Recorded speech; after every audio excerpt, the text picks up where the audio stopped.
Alright, flashing muna tayo. Ito, nabuksan ko na yung gilid nito.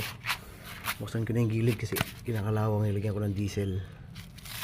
Yes, hindi ko muna nilagyan ng filter to kasi pa-flashing ko muna. Ito na, pa-flashing ko siya. Nilagyan ko ng basta pang-flashing. Ako nakakaalam na kung anong klaseng pang-flashing yun. Start muna natin, tapos revolution natin ng konti para lumaki yung labor. Yun, no?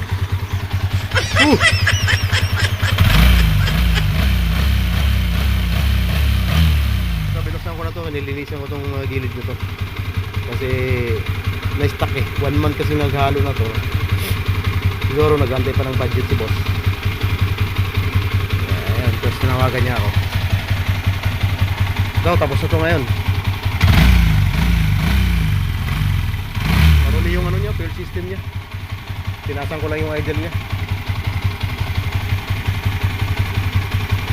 So, flashing muna natin to para ano, kahit idle lang.